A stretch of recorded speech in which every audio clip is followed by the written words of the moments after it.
PDT e centrais sindicais negociam com o governo federal um reajuste maior para as aposentadorias acima de um salário mínimo para este ano. Junto com as centrais sindicais, o PDT, o PCdoB e o PTB estão exigindo do governo um reajuste maior que chegue à reposição da inflação mais 80% e não 50% do PIB, como foi a proposta enviada ao Congresso pelo governo federal.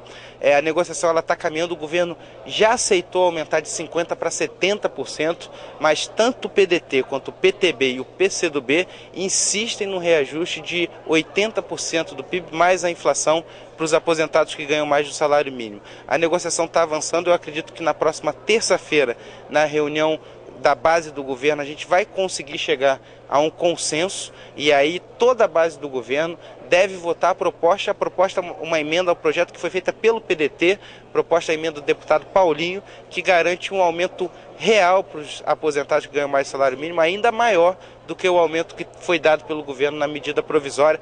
Lembrando que os aposentados já estão recebendo esse aumento de 50% do PIB, mais a inflação desde janeiro. O governo tem resistido a que esse aumento seja retroativo a janeiro, isso está na mesa de negociação, a gente tem insistido para que esse aumento ele seja retroativo. O governo tem dito que não é possível, que não tem como arcar com o custo. O governo diz que cada 0,5% de aumento para esses aposentados representa mais de 1 bilhão no orçamento. Então a negociação está se dando em cima do aumento e provavelmente isso não deve ser retroativo a janeiro e deve passar a vigorar esse aumento para 80% a partir de junho. O Ministério do Trabalho põe blog no ar. Mais uma ferramenta interativa e online, o novo blog do trabalho já pode ser acessado na internet. Eu tenho orgulho de poder ajudar o trabalho do povo brasileiro aqui no Ministério. E agora eu estou te convidando para nós inaugurarmos o nosso blog, o blog do trabalhador, o blog do Ministério do Trabalho, que vai colocar serviços à sua disposição para você saber como está a fiscalização do Ministério do Trabalho, o cumprimento da legislação trabalhista, como está o fundo de garantia, os seus direitos do trabalhador, a relação de trabalho, o sindicalismo, acompanhar tudo que funciona no Ministério do Trabalho, fazer sugestões, críticas, observações, entrar na era da internet para cada dia mais o Ministério do Trabalho ser um instrumento para ajudar a organizar o trabalhador, o sindicato, para garantir o teu direito. Assista a seguir entrevista com o líder da bancada pedetista na Câmara Federal, o deputado Dagoberto Nogueira, ao programa Tribuna Livre da Rede Vida de televisão. Dagoberto foi entrevistado pelos jornalistas Monteiro Neto, Denise Rotenburg, do Correio Brasiliense, e Leandro Mazzini, do Jornal do Brasil. Eu acho que essa ficha limpa, para a classe política, também é muito bom. Primeiro, porque você vai saber que todos os candidatos que estão disputando são pessoas de bem, porque senão já teria condenações.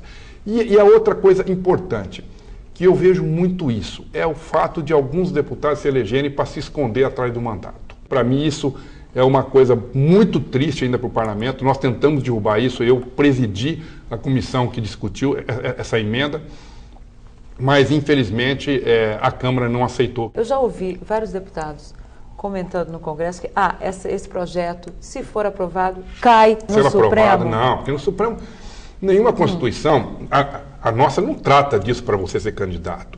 Tanto é que para você ser candidato tem exigência que você independe da Constituição.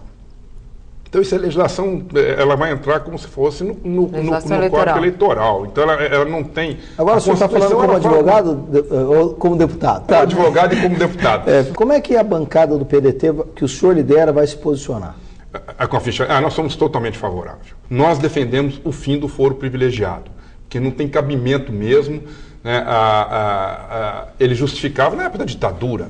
Você tinha a ditadura, então para você não ter as autoridades não ser ameaçadas e de colocadas para fora ou de ser caçadas, então você tinha um foro privilegiado, que você tinha o Supremo e o Tribunal Superior para poder te garantir isso, que eram gente que também tinha alguns privilégios e que estava na mesma condição, e era julgado por eles.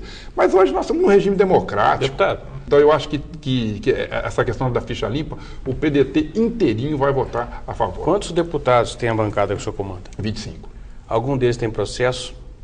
Olha, vários têm processo, porque é muito difícil. Mas em primeira e segunda instância, não, então, sabe? Aí que está o problema. De condenação, não. Porque, Nenhum. Nem em primeira instância. Não, acho que de primeira instância tem, todo mundo tem. Porque é muito difícil. Por que, por exemplo, fala? Não Só acho que a deputado, justiça Por vira exemplo, um braço político também? É um braço político. Eu vou te dar um exemplo claro. Eu tenho um processo com pedido no Supremo Tribunal. Eu fui secretário subsidiário da Casa Civil, fui secretário de Justiça, Trabalho e Ação Social, depois fui presidente do Detran, secretário de Justiça e de Segurança Pública e secretário de Produção. Há 8 anos atrás, nós mandamos fazer um jornalzinho quando eu implantei a Lei Seca. E aí tinha uma foto minha no jornal. O atual governador, por eu ter ficado contra, ele pediu para alguém do Ministério Público entrar com uma ação contra mim. E está para pedir autorização aqui no Supremo. Qual que é o medo dos deputados? É exatamente essa questão de que você tem uma ação, aí por influência do próprio governador, você tem essa decisão em primeira instância. E aí você não pode ser candidato em função disso. Há alguma tendência dentro do próprio Congresso Nacional para modificar um pouco a tipificação da condenação? Ou seja, crimes comuns ou crimes administrativos? Nós temos alguns crimes que nós somos condenados, às vezes condenado até em segunda. Por exemplo, vou dar um exemplo, uma pessoa que fez uma propaganda irregular, fez uma propaganda, colocou cartaz num lugar que não podia ser colocado, e ele recorreu. Aí ele perdeu, e aí depois perdeu novamente, tem que pagar essa multa. Ele tem uma condenação também. Então, será que esse tipo de crime é um crime suficiente para dizer que essa pessoa tem ficha suja? Será que aquele cartaz foi ele que colou? Será que não foi alguém que estava dobrando com ele, um cabo eleitoral dele? Entendi. Quer dizer, então você tem que ter alguns crimes que não pode ser generalizado. Você não pode, qualquer tipo de condenação. Agora o cara não, ele mexe com droga, por exemplo, ele foi traficante. Pô, essa condenação, esse cara não pode vir para o Congresso. Para esses crimes já não existe? Já não vai para a justiça comum? Sem Não, ter não, foro não, privilegiado? porque Qualquer crime cometido hoje por um parlamentar é foro privilegiado? Até para ser investigado, como nesse caso meu, ainda está sendo investigado, não tem condenação, não tem nada. Tá certo? Até para ser investigado precisa da autorização. Deputado, É um absurdo isso, mas é a realidade. O Telejornal do PDT fica por aqui. Até a próxima semana.